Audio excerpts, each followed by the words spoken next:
ये बिहार पीसीएस 2018 में जो जीएस पेपर 2 है उसका क्वेश्चन पेपर है प्रश्न पत्र 2 जिसको कहा जाता है। इसमें 3 घंटे का ड्यूरेशन है, 3 घंटे में हल करना है। मैक्सिमम मार्क 300 पूर्णांक है। इसमें कुछ इंस्ट्रक्शंस हैं अंग्रेजी में, कुछ अनुदेश वही हिंदी में लिखा हुआ है। उपांत के अंक पूर्णांक के 2 तक हैं। खंड 1 एवं खंड 2 प्रत्येक में 3-3 प्रश्न लिखने हैं। खंड 3 में से किन्हीं 2 प्रश्नों के उत्तर दीजिए। कुल मिलाकर के 8 प्रश्नों के उत्तर देना है। परीक्षार्थी यथासंभव अपने शब्दों में ही उत्तर दें, अपने शब्दों में ही। शब्द सीमा इसमें निर्धारित नहीं की गई है जैसे कि यूपीएससी में किया जाता है। सभी प्रश्न अंग्रेजी और हिंदी दोनों भाषाओं में छपे हैं।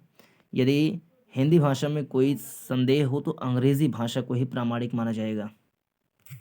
एक ही प्रश्न के विभिन्न भागों के उत्तर अनिवार्य रूप से एक साथ ही लिखे जाएं तथा उनके बीच में अन्य प्रश्नों के उत्तर न लिखे जाएं। तो खंड 1 में, जिसमें कि 3 प्रश्न में करने हैं, तो पहला प्रश्न है इसमें कि स्वतंत्र और निष्पक्ष चुनाव के संचालन में भारत के निर्वाचन आयोग की भूमिका की गंभीरता से जांच करें। इस संबंध में चुनावी पहचान पत्र किस उद्देश्य से कार्य करता है। यानी critically examine the role of election commission of India in the conduct of free and fair election. What purpose does the electoral identity card serve in this regard. तो इलेक्शन कमीशन ऑफ इंडिया, जैसा कि article 324 में इसके बारे में बताया गया है, ये भारत में जो मतदाता सूची है उसको निर्धारित करती है और सभी तरीके, जैसे प्रेसिडेंट का, प्राइम मिनिस्टर का, लोकसभा, राज्यसभा, इन सब के चुनाव में और विधानसभाओं के चुनाव में ये काम करती है। तो इसके बारे में हम बताना है कि ये फ्री एंड फेयर इलेक्शन कराने में कितनी अपनी भूमिका का निर्वहन कर पा रही है, इसका हमें जांच करना है। दूसरा प्रश्न है, क्या आप सहमत हैं कि भारतीय राजनीति में आज मुख्य रूप से वर्णनात्मक राजनीति की बजाय विकास राजनीति के आसपास घूमती है। बिहार के संदर्भ में चर्चा करें। यानी do you agree that Indian politics today primarily revolves around development politics rather than ascriptive politics, discuss with reference to Bihar. तीसरा प्रश्न है अंग्रेजी में, what are the implications of growing regional political parties. जो क्षेत्रीय पॉलिटिकल पार्टीज हैं उसके उभार में हमें बताना है कि उसकी क्या इम्प्लीकेशंस हैं on the Indian party politics in recent times. यानी हाल के दिनों में भारतीय पार्टी की राजनीति पर बढ़ते क्षेत्रीय राजनीतिक दलों के प्रभाव क्या हैं। चौथा प्रश्न, संविधान और संवैधानिकता के बीच क्या अंतर है। यानी what is the difference between constitution and constitutionalism. Bharat के सुप्रीम कोर्ट द्वारा अनुमोदित मूल संरचना के सिद्धांत के बारे में गंभीरता से जांच करें। यानी critically discuss the doctrine of basic structure as enunciated by the supreme court of India.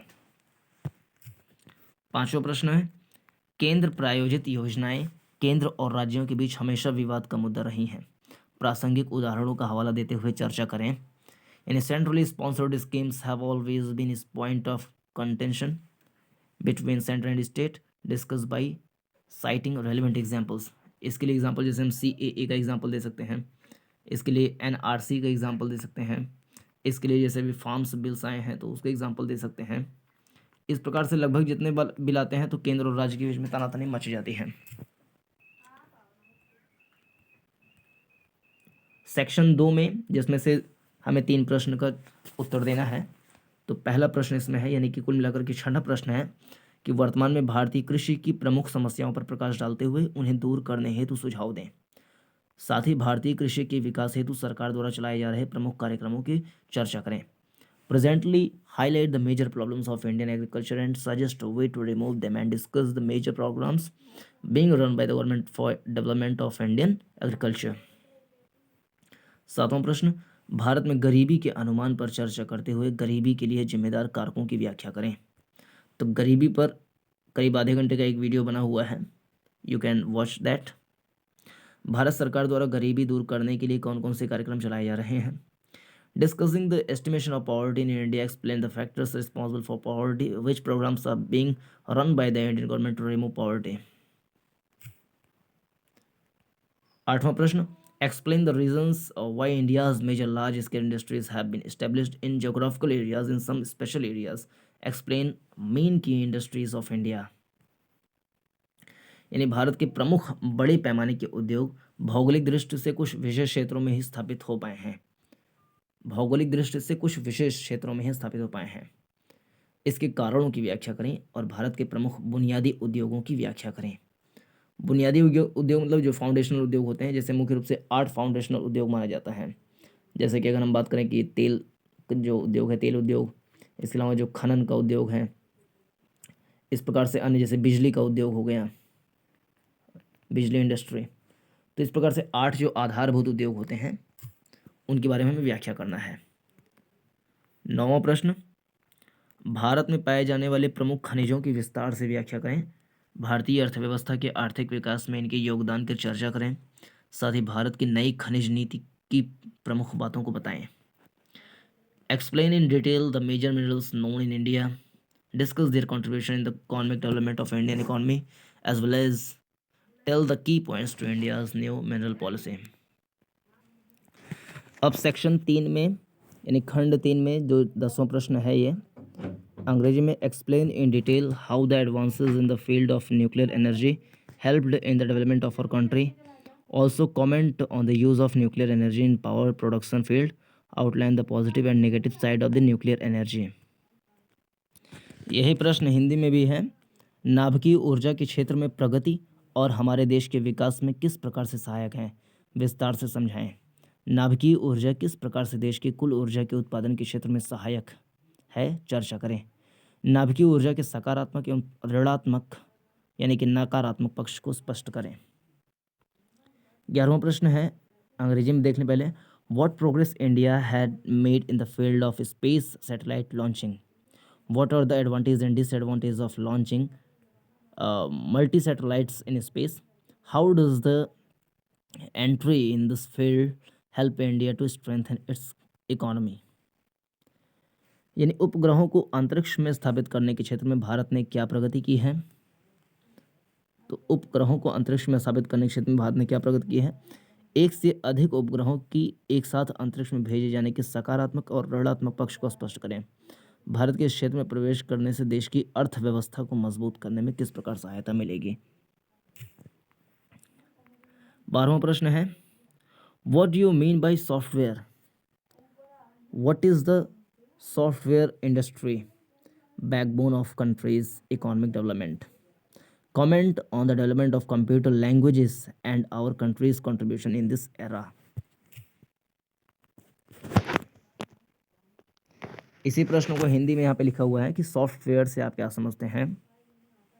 देश के आर्थिक विकास में कैसे सॉफ्टवेयर उद्योग रीढ़ की हड्डी के समान है, समझाएं। कंप्यूटर की भाषाओं के विकास पर अपना मत स्पष्ट करें तथा समझाएं कि हमारे देश के इस क्षेत्र में क्या योगदान है। अगला प्रश्न 13वां, what do you mean by global warming. How is Indian contributing in minimizing its effects. Comment on saying the world would submerge in water in coming future by the mistakes committed by a human being of this planet. यही प्रश्न हिंदी में है कि global warming क्या है, global warming में होने वाले प्रभाव को कम करने के लिए किए जाने वाले प्रयासों में भारत का क्या योगदान है। निकट भविष्य में पूरा विश्व इस ग्रह के मानव के द्वारा की जाने वाली गलतियों के कारण पानी में डूब जाएगा। उक्त कथन को अपने विचार स्पष्ट करें। तो इस तरीके से ये क्वेश्चन पेपर था।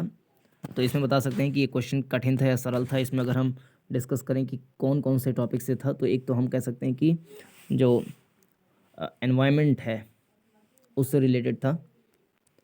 एक हम कह सकते हैं कि अपना ये जीएस पेपर 2 था, तो थोड़ा सा पॉलिटी से भी रिलेटेड था।